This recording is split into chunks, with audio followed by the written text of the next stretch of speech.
man. Good to see you. Oh, it's so good to see you, man. Yeah. I can't, it's just been too long. Yeah. I mean, and pandemic aside, it's been too long anyway, but yeah. Yeah, great to see you. Great to see you. I can't wait to play.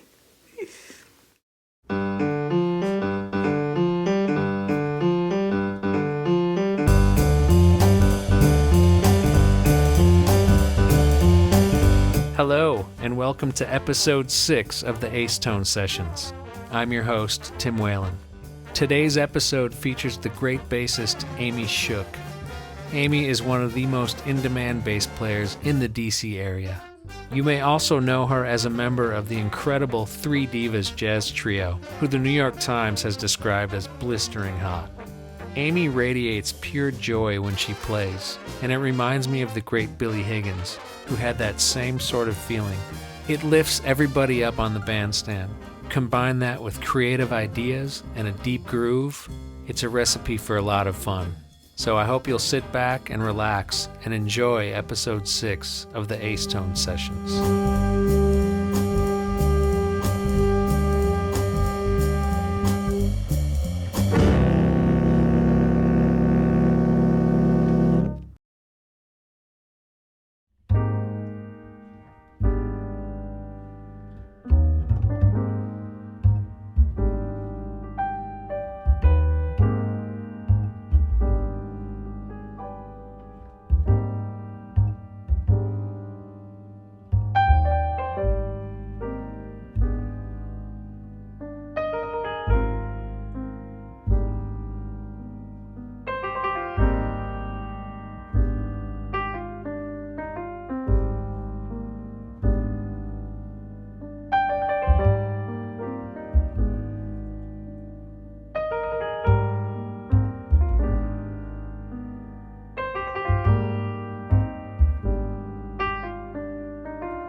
Now, where were you born? I was born in Idaho, actually. Okay. I think maybe now that we may have talked about this a long time ago, but I do remember knowing that you weren't from here. No, I'm from, one of the states that gets confused with Ohio and Iowa. One of the vowel states, the I vowel states. Anyway, Pacific Northwest, not on the coast, but,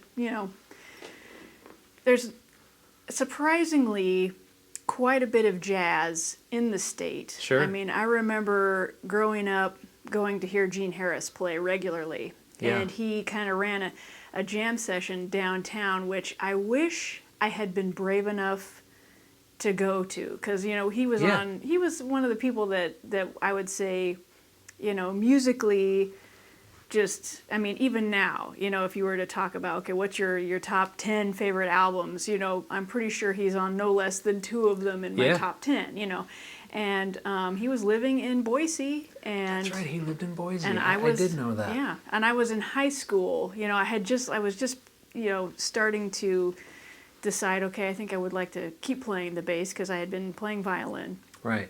And I just was never brave enough to go down there, and plus it was in a bar, so I don't think legally I could have gone in.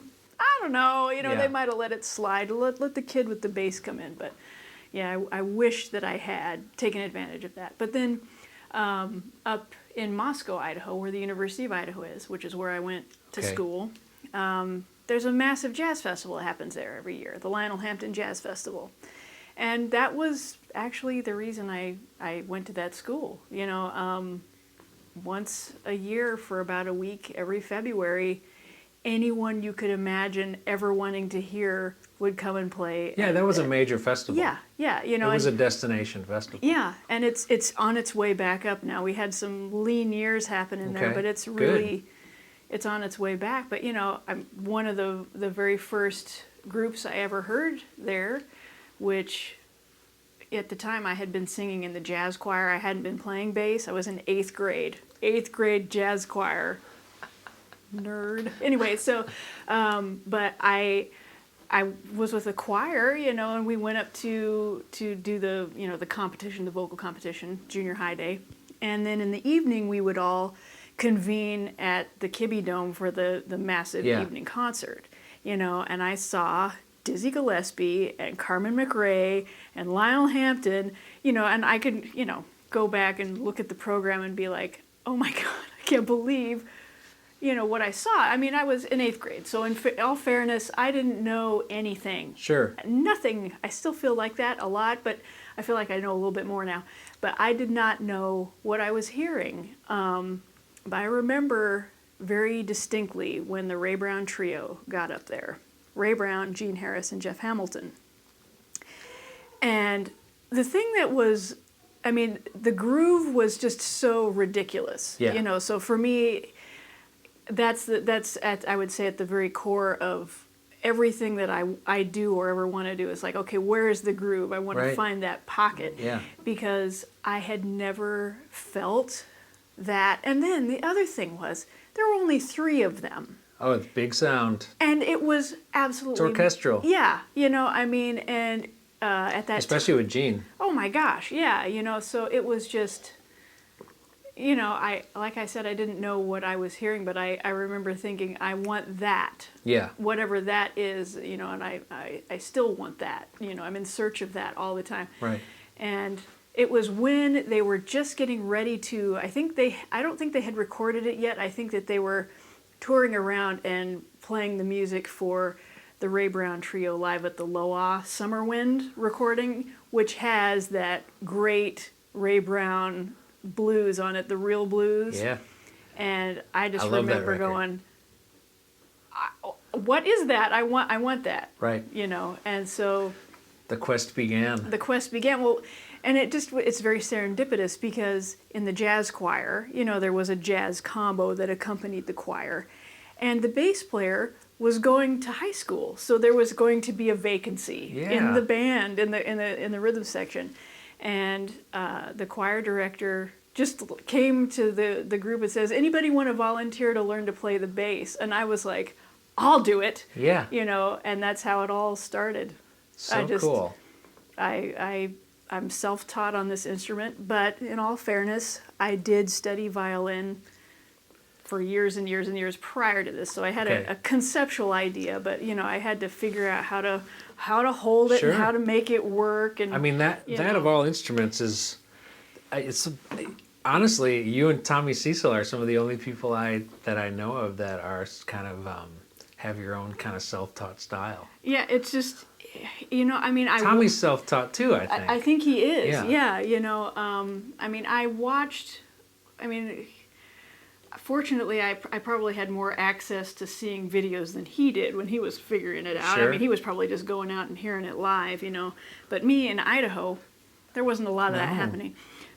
So, I would just watch videos of Ray Brown, what was, Milt Hinton, how are they holding their hands? Mm-hmm. What's it supposed to look like? Yeah. And then modifying it for my own physicality, right. Because not everyone's going to be the same, obviously. But to get a general idea of, how things should at least lay on the fingerboard and how it should be, for the longest time it took me forever to figure out how to stand with the bass, to keep the balance and not feel like I was going to lose the instrument, and still be able to play it. And of course right. now I can't sit when I play because it's too uncomfortable. It's too confining. It's funny how it's completely opposite.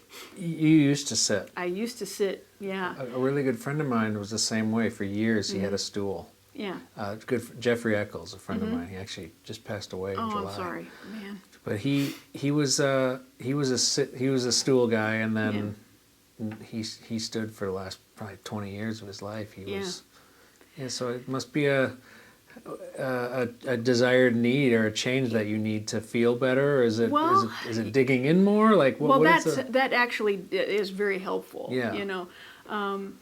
For me, the issue was forced because at the time I had started working on cruise ships and I was playing in a trio by the dining room as people would go in to dinner, and the stage was like this big. This big, and so having a stool up there, it just wasn't, So I'm like, well, my hero, Ray Brown, stands. I should be able to do this. It was really just like, I should be able to do this. Sure. And so it wasn't easy. And, sometimes the ship was rocking and rolling. Yep. So, I got my ab workout in. No, I'm kidding. But, just trying to keep your balance, you know. And then eventually, I don't know, I found the sweet spot to where it's like, okay, yeah, and now I can do what I need to do, because sitting, you get kind of confined and you're having to reach around more to, and this way you can just, as you need it, you can get there. So, yeah. You have a trio, and it's a working band. You guys tour. You're playing all over the country. I mean, before COVID, but so I just, and you guys, I don't know a lot about it, but are you all from different parts of the country? We are. I mean, it's the Three Divas. The Three Divas. We started out with, well, first, tell me how you met them. Okay. How did you guys get to know each other? How did you come in contact with one another? All right. That's the first thing I'd like to know. And then just, what is the driving concept of the group? Like swing. What would that's obvious because you guys swing your tails off. It's just some people form a group. There's obviously you guys obviously have. There's like a thing you can tell like when people every member of the group is dedicated to it. Yeah, I get that with you three. So I just. I'd be curious to know just how you guys met and how it all kind of started to happen. Okay, well, I'm sure you're familiar, Sherrie Maricle, the drummer. She has been the leader of a fantastic big band called the Diva Jazz Orchestra out of New York City, which, gosh, I think they're in their 28th year now. I mean, it's like coming up on 30 that she's been running this thing, and it's an all-women big band, stocked with some of the best musicians out there that just happen to all be women, one of those things. And she's, really dedicated her life and her career to showcasing and bringing awareness to these amazing musicians that might not have ever been recognized, so that's super cool. Like her, a lot of us call it the Diva School of Music, because she's been such a great promoter of women and women musicians. Yeah. So anyway, long-standing relationship that she had, both the founder and kind of manager of Diva years and years ago was a gentleman named Stanley Kay, who had also worked with Buddy Rich, and kind of had managed all these really great, amazing entertainers and musicians. And Maurice Hines, Maurice Hines and his brother Gregory Hines, Sure. Hines and Dad. So fast forward, one year, I can't remember what year it was, but Sherrie and I actually had met at Jeff Antoniak's Maryland Summer Jazz. As faculty? Okay. We had never played together before. I certainly knew who she was, and it's actually funny because I had emailed Diva like when I was in college because I had heard them at the Lionel Hampton Jazz Festival, and I was like really nervous. I couldn't talk to them, But I had sent an email, is there ever a bass audition? And they never emailed me back. I tease her about it now, but anyway, it's too late now. She's got me now. It's too late. So anyway, right. All that to say, Maurice Hines had started doing a show that was based around his life, entertaining and, just his career, him and his brother, Hines and Dad, talk about, he's one of the last standing of a really magical era of entertainers who not only could dance but could sing and could and all of these things. Anyway, so a few years after Sherrie and I had first met, and that was one thing that we often comment on, that as soon as we had our first faculty performance, as soon as note one hit, we were like, oh, hello, yeah. I know who you are, that kind of thing, where it's just this instantaneous it had a vibe recognition. Right away. Yeah, there's a recognition, and I feel like overall I intentionally do connect with everyone I do play with, but there's some where it's just like, oh, I've always known you, that kind of thing. It's not work. No, it's not work. There's nothing work about it. Mm-hmm. So we remembered that. So a few years after that, Maurice was starting his show, and it was going to be touring, and they were going to be at Arena Stage here in D.C., and it was going to be a smaller, a 9-piece version of the Diva Jazz Orchestra backing him up. Okay. And Noriko, who is the regular bass player for the big band, couldn't do the run. And so Sherrie remembered that I was in the area, and she's like, I wonder if she'll do it. And I'm like, what? Of course I will do it. And so that started everything. Maurice Hines is the focal point, and this is important too. I'll explain more about that too, but I just feel eternally grateful to him, because otherwise 3 Divas or 3D, we reduced it to 3D Jazz Trio just because it was too confusing for people to have the number 3 right next to the word divas, and we use diva to just kind of keep it under the diva conglomerate, but now we're a separate entity even though we're related. Yeah. Just thought I'd throw that in there. So we're the 3D Jazz Trio. It's way easier to just say that and explain that. Anyway, so the show, we did a run in DC, and then the show went to, I think after that it went to Atlanta, and then maybe to LA, and then we were headed to Cleveland. And again, dun, dun, dun. I know, dun, dun, dun. So different theaters have different budgets, as you can imagine, and so Sherrie tried to bring as many of the A team that she could, but different theaters couldn't afford it, and so one of the chairs that we were going to need in Cleveland was the piano chair, right? And so Sherrie did her due diligence, as she always did. Every city we would go to, she would call up everyone she could think of, all the universities, the union, whatever. Who's the best piano player. Who should I call? And without fail, every single person said, you have to call Jackie Warren. So she calls Jackie Warren. But Jackie Warren is famous, and she's really busy. So she never called her back. And we often tease her about this, too, because she was like doing, 3 gigs a day. And so finally, she did get back to Sherrie and was like, okay, I'll do it. And now, keeping in mind, we would do the show, and then she would have a gig after the show. Like, so she was like, seriously, she's working. And the reason is because she's great, but, and she can't say no, but it's another thing altogether. But she's such a great musician, and she's fantastic. I remember, because, we had to have a rehearsal, we're coming into town, everybody was meeting each other, and as soon as she sat down and played, because Sherrie at that point wasn't actually playing, she was just rehearsing the band because she was the musical director. So, as soon as Jackie played note 1, we were like, well, hello, I know who you are, so it was that same kind of thing that I had experienced with Sherrie.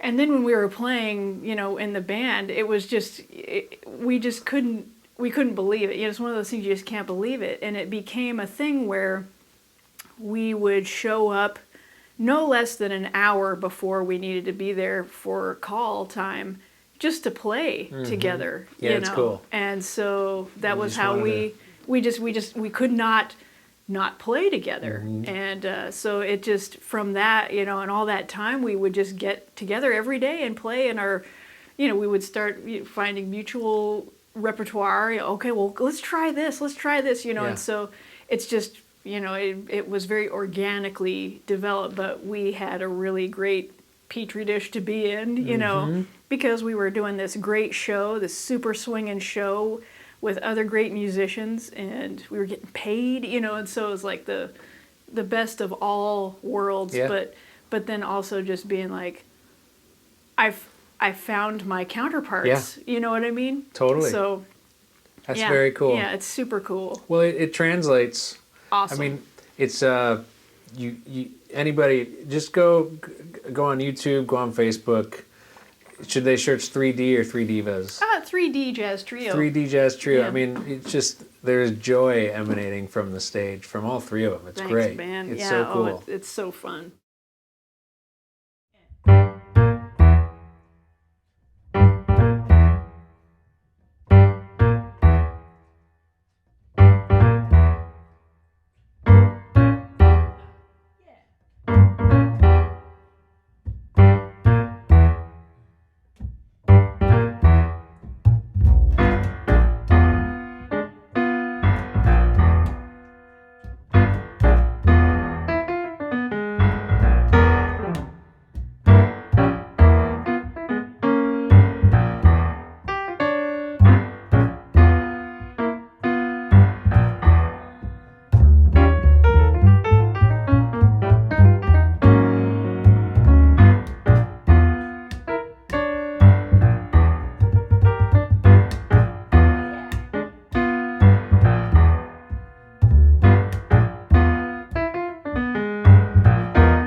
What does music mean to me? Well, music, especially jazz and improvised music, is the magical fusion of both math and art. This creative alchemy with other like-minded musicians is something that's so perfect, so honest, and so real. You know, it's really a sacred sonic space, and as honest and true as a prayer from the heart can be. So, for me, music is a heart song of infinite emotion, color, and beauty. It's a sanctuary. And more often than not, it's where I'm cracked open and meet the fullest expression of my truest self, flowers, warts, and all. Additionally, it's a communion space with others seeking the same, always keeping us coming back for more.